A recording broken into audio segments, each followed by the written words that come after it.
নমস্কার বন্ধুরা, আমার চ্যানেলে আপনাদের সবাইকে স্বাগত জানাচ্ছি। আজকের রেসিপি কাতলা মাছের কোফতা কারি। তার জন্য প্রথমেই আমরা কাতলা মাছগুলো সেদ্ধ করে কাটা ছাড়িয়ে নেব। এরপর কড়াইতে তেল ঢেলে তেলটিকে গরম করে নেব। তারপর কেটে রাখা আলুগুলিকে এক এক করে ছেড়ে দেবো। আমি এখানে আলুর ব্যবহার করেছি, আপনারা চাইলে আলু স্কিপ করতে পারেন।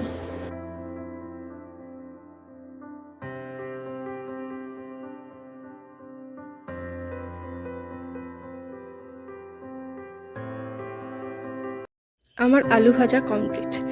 এইবার এক এক করে তুলে নেব। এরপর সেদ্ধ করে রাখা মাছগুলি দিয়ে আমরা এক এক করে কোফতা বানিয়ে নেব।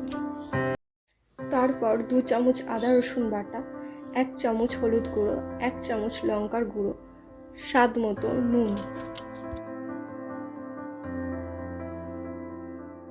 2 চামচ চালের গুঁড়ো ও 3 চামচ বেসন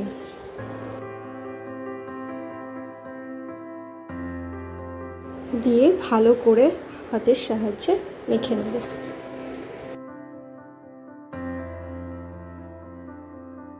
আমার ব্যাটারটি মাখা কমপ্লিট।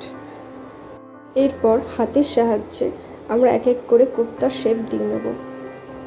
আমি এখানে গোল গোল শেপ করেছি, আপনারা চাইলে আপনাদের মতো শেপ করে নেবেন। এরপর ওই একই গরম তেলে আমরা এক এক করে কোফতা ছাড়ব। মনে রাখবেন, মিডিয়াম আঁচে আলতোভাবে কোফতাগুলিকে আমাদের এক এক করে ভেজে নিতে হবে।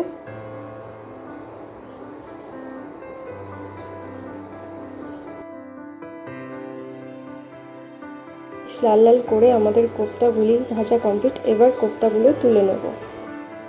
তারপর এখানে গোটা জিরে, শুকনো লঙ্কা ও তেজপাতা গরম তেলের মধ্যে ফোড়ন দিয়ে দেবো।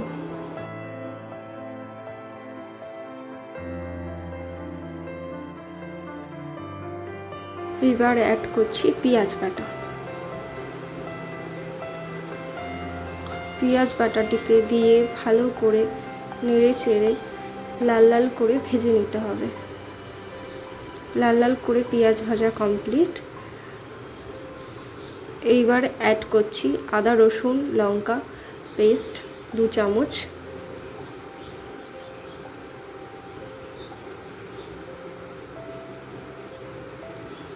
আর অ্যাড করছি 1 চামচ লঙ্কার গুঁড়ো। আমি এখানে নিজের পরিমাণ মতো লঙ্কার গুঁড়ো ইউজ করছি, আপনার চাইলে নিজের স্বাদ মতো লঙ্কার গুঁড়ো ইউজ করতে পারেন। আর দিয়ে দিচ্ছি 1 চামচ হলুদের গুঁড়ো দিয়ে ভালো করে নেড়ে চেড়ে সামান্য পরিমাণে নুন আর টমেটো বাটা দিয়ে দেবো। আমি এখানে একটা টমেটো অ্যাড করেছি।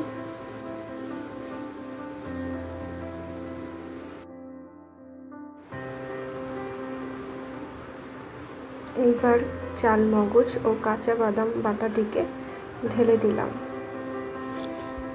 ঢেলে দিয়ে নাড়াচাড়া করে ভালো করে কষিয়ে নিতে হবে।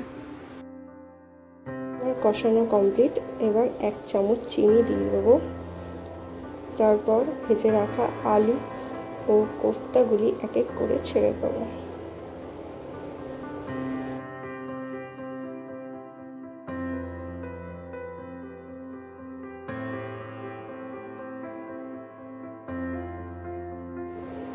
এবার ভালো করে মিশ্রণটি নেড়ে চেড়ে নেব।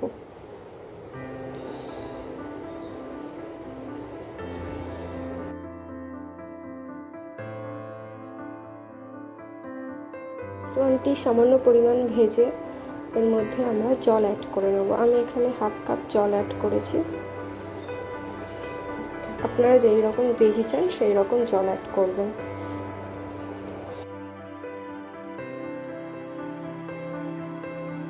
দিয়ে মিডিয়াম আঁচে ঝোলটাকে ফুটিয়ে নেব। আমাদের ঝোল ফুটিয়ে নেওয়া কমপ্লিট। এটাকে ভাতের সাথে সার্ভ করব। আপনারা চাইলে রুটি লুচি কিংবা পরোটার সাথেও ট্রাই করতে পারেন, খেতে অসাধারণ লাগে।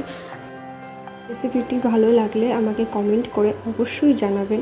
ভিডিওটি ভালো লাগলে আমাকে লাইক করবেন ও আমার পাশে থাকার জন্য আমার চ্যানেলটিকে সাবস্ক্রাইব করবেন। আজকের মতো রেসিপিটি এখানেই শেষ করলাম। পরের দিন অন্য রেসিপি নিয়ে আপনাদের সাথে দেখা হবে। সবাই খুব ভালো থাকবেন এবং সবাইকে ভালো রাখবেন।